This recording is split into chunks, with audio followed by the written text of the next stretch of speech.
Hey guys, Joshua Peterson Electric. It is just about June. No, it is June 2025.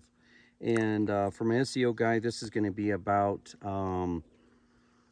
it's a separately derived system, technically Article 725 for single family dwelling. Although this place has two other cabins on it, it is a 320 amp meter base with a 400 amp service.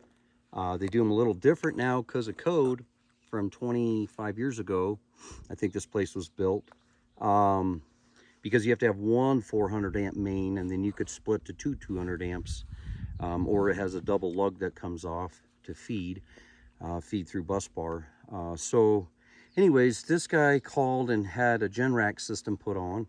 This is nothing against Generac. It's more of a video about the contractor that put it in. They're local in Loveland, so I'm not going to say their name. I don't need a retaliation, but this just has me wonder if there was a permit.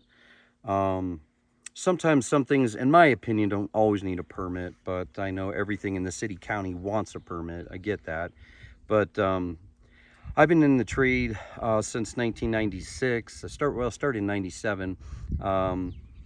And then the electrical field I got really going in 99. So, but I got on my own in 2004. And so for 21 years, I have spent a majority of my career doing service and remodel. I could stay busy with that the rest of my life and my kids' life with the amount of stuff I see on a daily basis. And I'm not talking just DIY hack homeowners, which there's a lot out there. And I'm not criticizing someone for trying, but if you're going to sell your property and you think you know how to wire a house or a basement, just because you pass one inspection one time or two times in your life with a homeowner's permit, depending on the jurisdiction, how restrictive, it doesn't make you an electrician. It doesn't even make you an apprentice. It just makes you somebody who did something right for once, because the code updates every 36 months. There's ongoing education every year, which basically, if you're just trying to stay up with it, it's a weekend a year. And it's good because we need that in the trade. I'm not saying I'm a perfect electrician, but I definitely feel that I'm a notch above some of these guys that I bid against. I don't get every basement that I bid against them because there's such a bare minimum to our code that not everybody is quite, they don't follow a little bit above that. You know what I'm saying? Like, for instance, a basement in Article 220.42 says that 3 volt ampere per square foot is good. I think it's bare minimum. I think you should have more like a 5 volt ampere in a basement maybe per square foot when you do your load calculation. Anyways, I'm on the top of this hill up towards Estes Park. Of course, there's a UPS truck driving by through a gate with only 2 homes up here, so bear with me. It always seems like there's a plane or a truck or a lawnmower. But anyway, so I want to show you guys this. So this is power that comes down this pole. It's going to pop into here to splice. It's going to come over. And inside of here, because this is a 4-inch, this is going to have parallel runs possibly. I can't get inside of this, but it's probably a double lug on A and a double lug on B. It is single phase at 240 volt. So bottom line, the last 400 amp service I put in was back in 2019, right before COVID. Might have been 2018, for a guy in Westminster with, you know, permit and all that. But he was a Bitcoin currency guy, and he needed 200 amps for just one mainframe. So his house only had 200 amp, and we added a new cabinet, and the utilities trenched 50 foot and direct boarded, and gave him a 400 amp service, but a 320 amp meter base. And so in here, it'll say right here, CL 320 amp, 240 volt, 3-wire type, blah, blah, blah. And the Estes Park is the town of the power here. Okay, so as I came into here, I was just simply doing a service call. He said to me, hey, while you're here, my Wi-Fi's down. I figured out which breaker. It wasn't labeled correctly, not from these guys, but just from 25 years ago, which is normal. And by the way, you should always have your house panel traced to know where stuff goes because of these reasons. They're out of town. They live in another state. They come up here quite often. Bottom line, the Wi-Fi went out. Security went down. Luckily, the gate was good. but the cameras went out, and also the ability to talk to certain things that he needed. So I found that breaker, I reset it, I changed it out, made sure it was safe, traced through the house. You know, this is you can see it real quick. There's a cabin behind my van. There's this big structure here of the main house, and then there's this beautiful cabin slash little garage, big garage. So bottom line is it's a desirable, and that is just at the top of their office up there. That's a $2 million view. Such a beautiful place. But anyways, love these guys as a customer. Got down here, he said, hey, by the way, while you're here, and I never have time for that, but I try, and it's like, could you just throw the main switch to see if the generator kicks on? I said to him, are you sure you're not getting more than 6% voltage drop? Bottom line, that's going to be a fine print note in 210.19. I think they haven't changed it in the 2023 code. But anyways, I turned it off and I checked outlets outside of these as far away as I could, and we only had a 3-volt drop, so which is 3%, so which is good because our branch circuit and feeders have to be not more than 6%, so we don't have issues. So while I did that, give me 1 second, guys.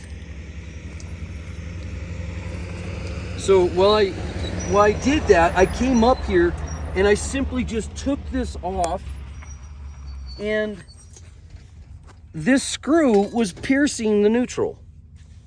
So I was like, well, of course that didn't blow up the service, but if it had pierced the feeder hot, the ungrounded conductor, it would have energized me. And right now it's raining, so it always rains up here.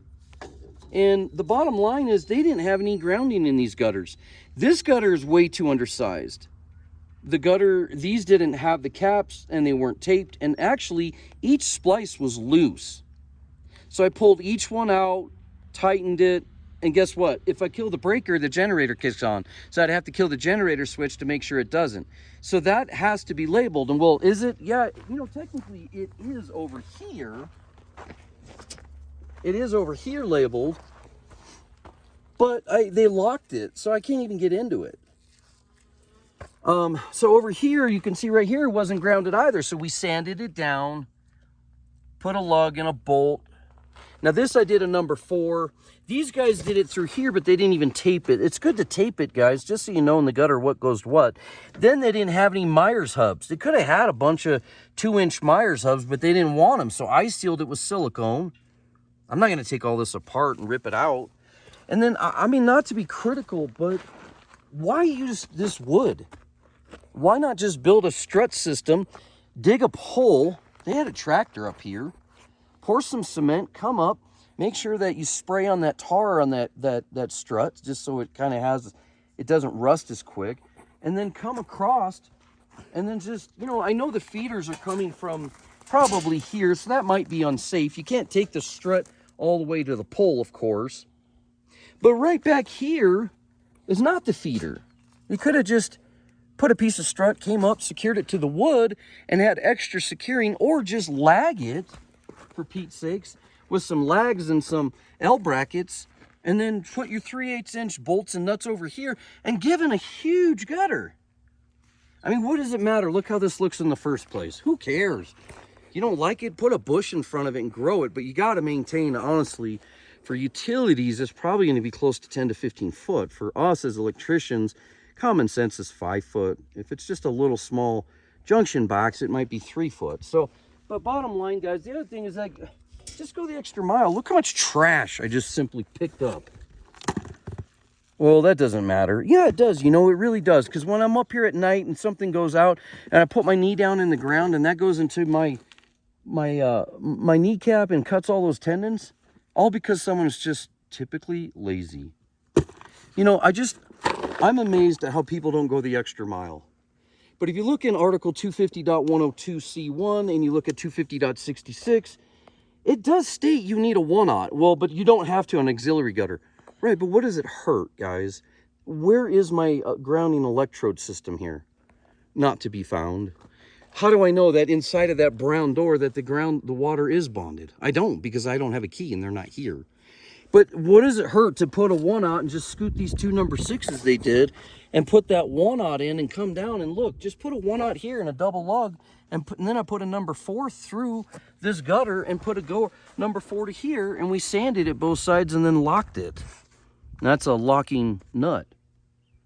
So the bottom line is that I had no continuity on this box. I literally could have been lit up. Well, how's that? Because that's PVC, and that is wood. Where is my ground in case somebody pierces that like they did and almost hit this hot Polaris connector right there? So let's see about our grounding now. Oh, that sounds so good. Even on some crappy enamel that's painted. And then, hey, let's just scoot on over to this gutter. And let's scoot it here, though, where they did do it. Good.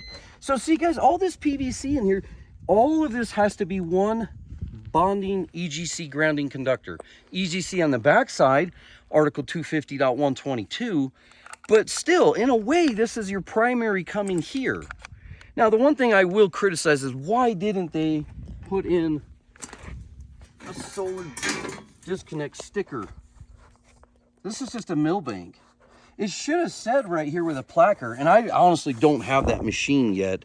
I need to get one, but I've heard they're a couple grand, and I'm still buying vans and trying to buy guys light labor.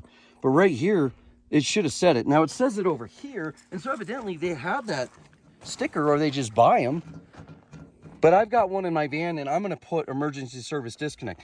And the weird thing about it on this house is it is very weird because these cabins were added later. But if you kill this breaker right here, that service feeds right up by that satellite dish. Because I put a surge protector up there last year. And then that service somehow probably trenches around and feeds that building right there. But if I kill the east side, which is a little cabin behind my van, then the generator actually kicks on. But if I kill this one for the main house and the other cabin, it doesn't kick on. So if lightning strikes and it decides to take out this breaker, well, you know what? I want to have really good grounding here, guys, because lightning arcs. And why not make sure that all of that energy coming from ground up with lightning possibly goes straight to this main bonding bar. This is your bonded bar, your grounded conductor, your grounding electrode system, your system bonding bar, your system bonding jumper, and that is your neutral in here going to the service, but this is the neutral going to the two Generac contacts.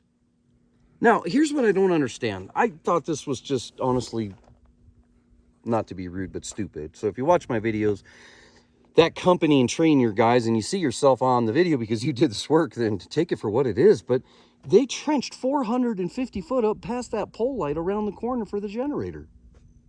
Well, because the propane tank's there. Why? Why not just set the generator, Generac, right here? He owns this land. He's just the neighbor drives over his land.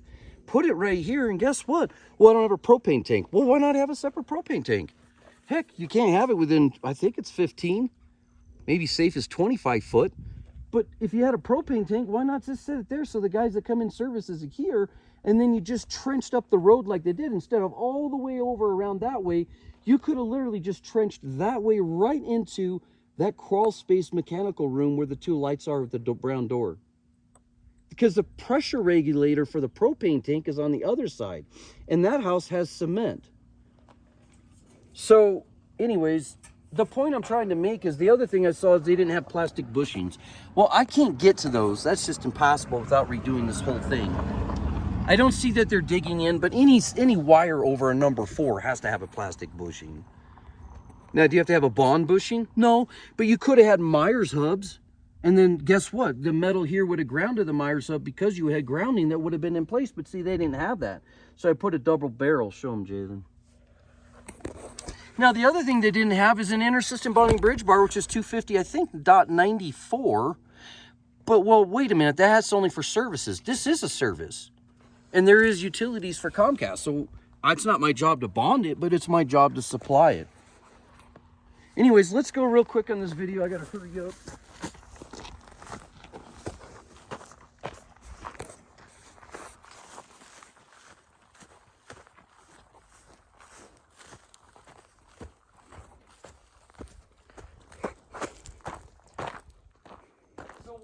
have had the propane tank there.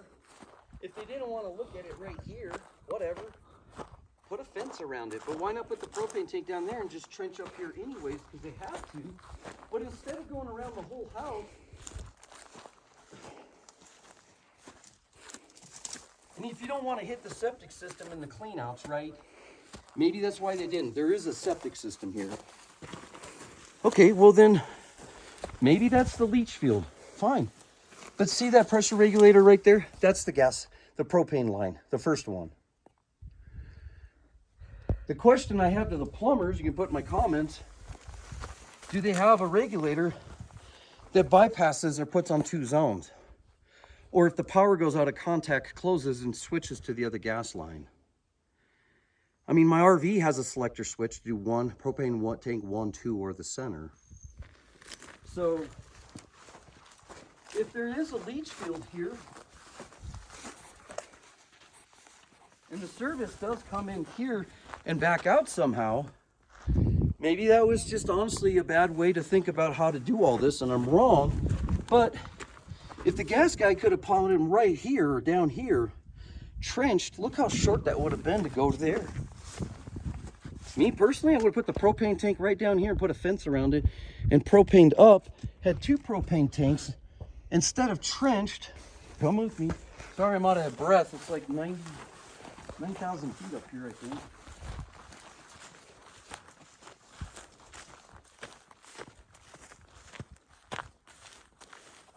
So the guy did an amazing trench. If you see, they trenched all the way through here, which they hired a guy to do it separate. He's got a bigger backhoe than I do.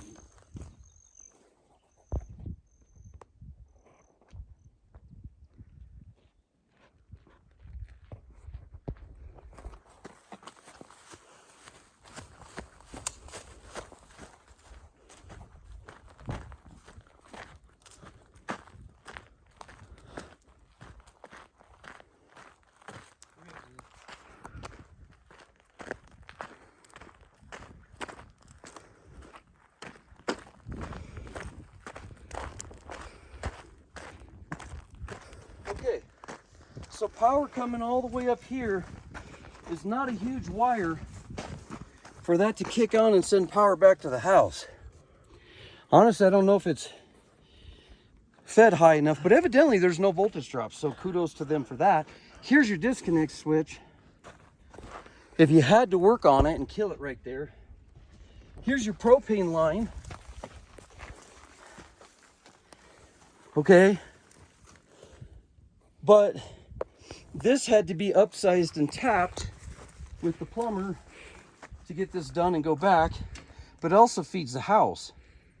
Now, a job I did in Nunn, Colorado with a permit on the whole job, the county of, I think it was Larimer County or Weld, but they made us be 50 foot away from the propane tank from electrical, and you cannot be in the same trench. So the question is like, why didn't you just do this setup way down over there? Well, I don't want to look at it. Put up a brown fence. Put up some bushes around the brown fence. It'll grow.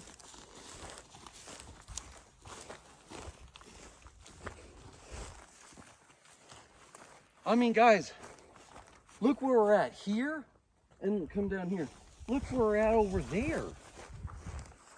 And look where we would have been to go underneath it. Honestly, that's the stupidest thing I've ever seen.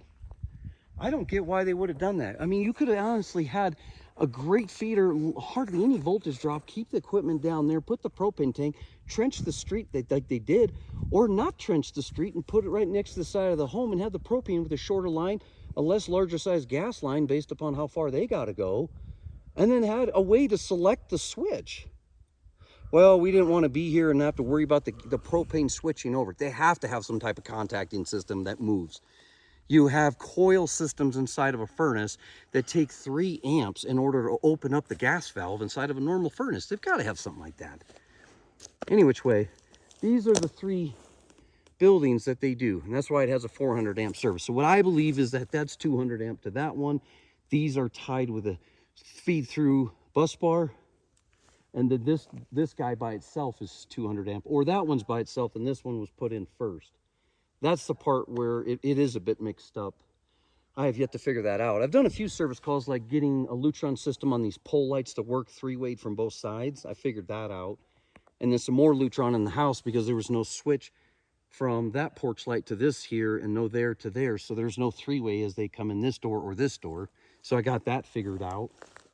And then just fixed a couple breakers down here and put some arc faults. And then I did surge protectors on each of the panels because they have so many panels.